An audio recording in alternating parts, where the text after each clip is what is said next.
हाय दोस्तों, मेरा नाम है Kunal. Welcome back to my channel. स्वागत है आप सभी का मेरे चैनल पे।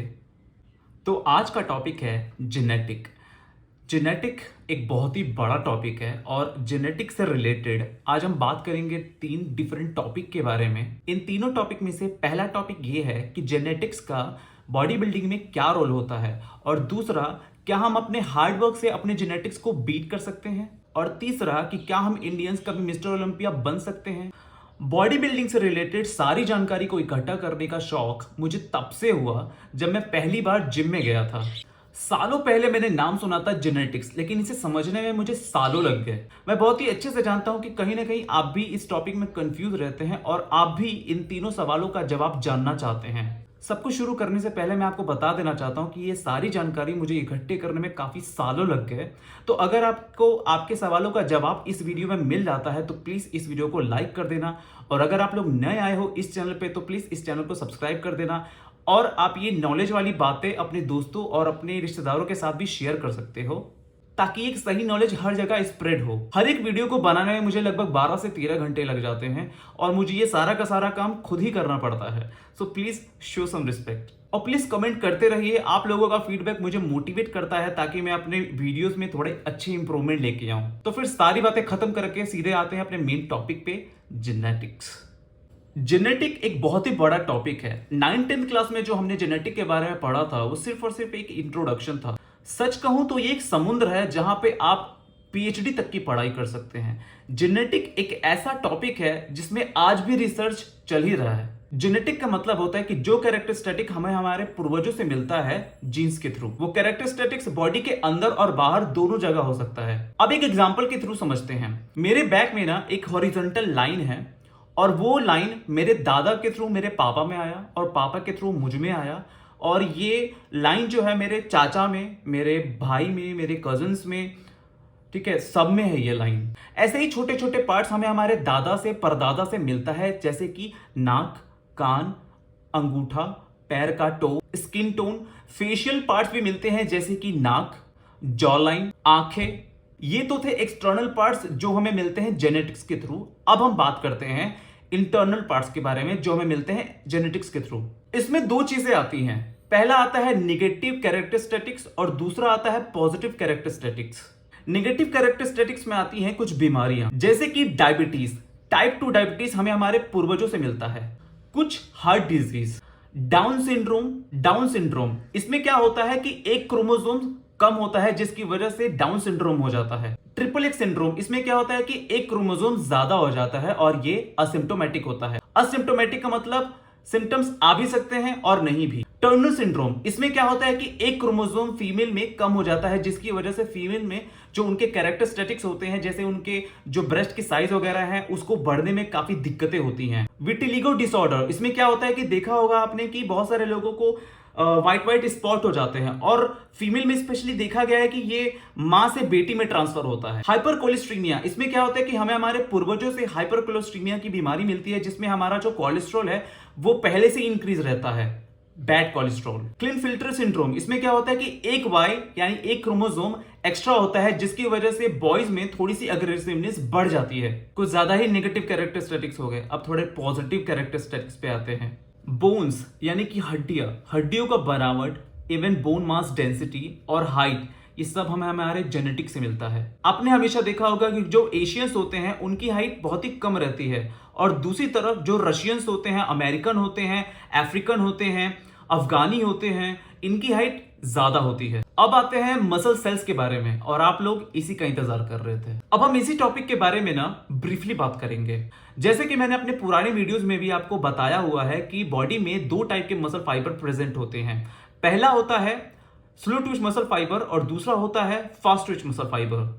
स्लो ट्विच मसल फाइबर का काम यह होता है कि वो ज्यादा देर तक काम कर सकता है, लेकिन उसमें बहुत ही ज्यादा पावर नहीं होता। और फास्ट ट्विच मसल फाइबर का काम यह होता है कि वो बहुत ही लिमिटेड पीरियड तक के लिए काम कर सकता है, और वो काफी पावरफुल मसल होता है। जेनेटिक्स के थ्रू इन दोनों में से कोई भी एक मसल फाइबर ज्यादा हो सकता है या फिर दोनों हो सकते हैं किसी भी बॉडी में। मान लीजिए कि किसी की बॉडी में स्लो ट्विच मसल फाइबर ज्यादा है, तो वो मैराथन रनर बन सकता है। दूसरी तरफ जिसके बॉडी में फास्ट ट्विच मसल फाइबर ज्यादा है वो एक स्प्रिंटर बन सकता है, वो एक फास्ट रनर बन सकता है, जैसे कि मिल्खा सिंह। एक एथलीट बनने के लिए देखिए मेहनत तो चाहिए ही, लेकिन जेनेटिक आपको एक्स्ट्रा हेल्प करता है उसी काम को बूस्ट करने में। अब बात करते हैं कि जेनेटिक का बॉडी बिल्डिंग लाइन में कितना बड़ा रोल होता है। ऑनेस्टली बहुत बड़ा रोल होता है। देखिए बॉडी बिल्डिंग लाइन में चाहिए कि आपके मसल्स ज्यादा से ज्यादा बड़े हो, ज्यादा से ज्यादा डेवलप हो।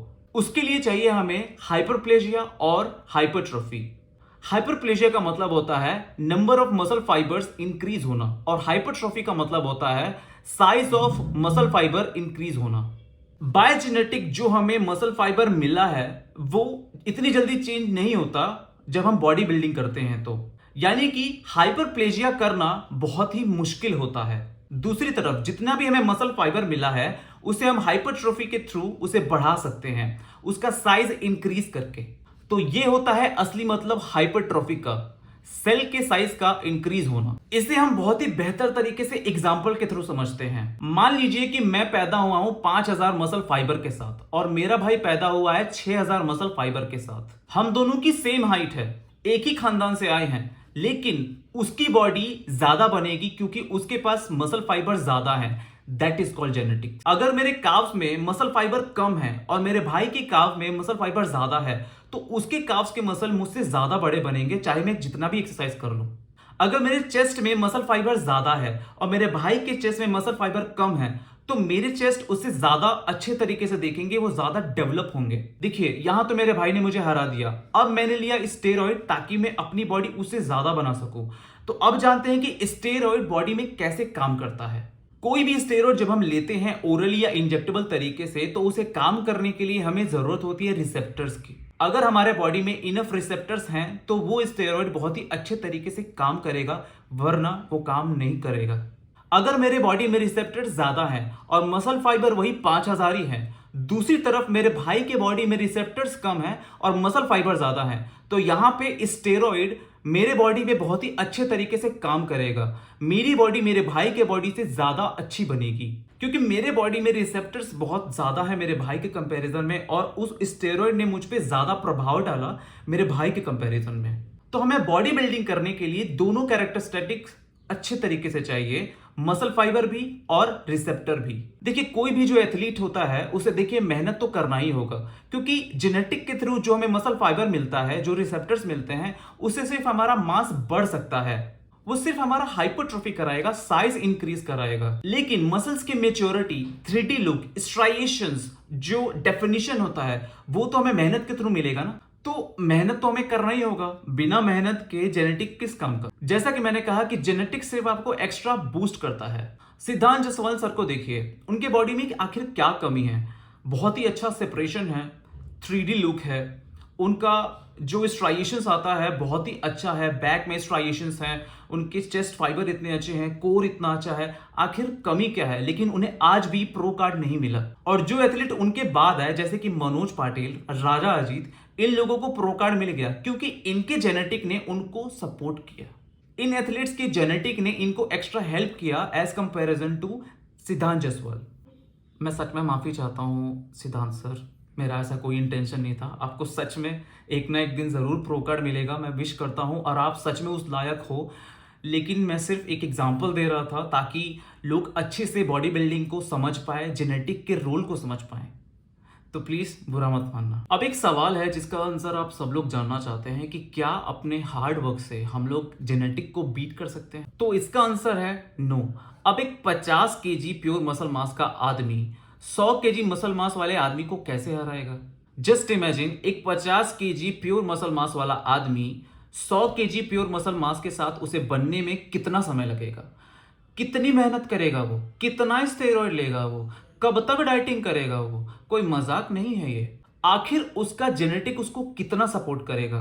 वो ज्यादा से ज्यादा 70 केजी प्योर मसल मास या 75 केजी तक जा सकता है, लेकिन उससे ज्यादा जाना मतलब कुछ नहीं पता। आखिर ना चाहते हुए भी ये वर्ड आ गया ना, जेनेटिक कहीं ना कहीं एक रुकावट बन के। सॉरी टू से बट ये सच है।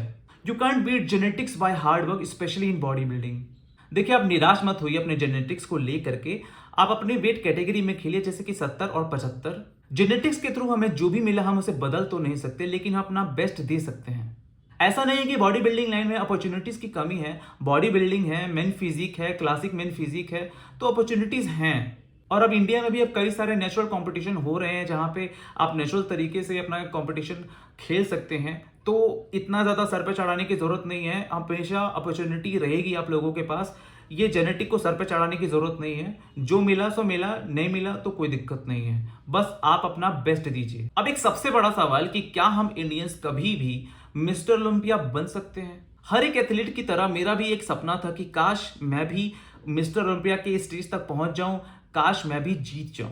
जब मैं बिगिनर था तभी मैंने आर्नोल्ड श्वार्ज़नेगर और जेफ सीड का वो वीडियो देखा था, और तब से ही मैं इंस्पायर हुआ था कि मिस्टर ओलंपिया का ऐसा कोई कंपटीशन होता है जहां मुझे जाना है, यही है मेरा सबसे बड़ा goal. But throughout the period काफ़ी सारी चीज़ें सीखने को मिली, जानने को मिली, तो अभी भी वो सारी चीज़ें प्रोसेस में हैं और मुझे नहीं पता कि मेरा भी ऐसा कोई वक्त आएगा या नहीं, लेकिन मैं अपना बेस्ट दे सकता हूँ किसी भी स्टेज पे, चाहे वो स्टेट लेवल हो या फिर कोई भी लेवल हो।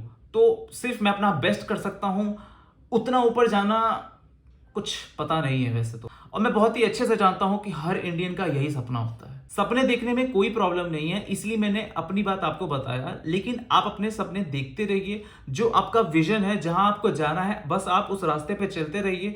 जहां तक आपका जेनेटिक आपको सपोर्ट करेगा, उसका काम है सपोर्ट करना। उसके बाद फिर बस अपना आप बेस्ट दीजिए और कुछ भी नहीं।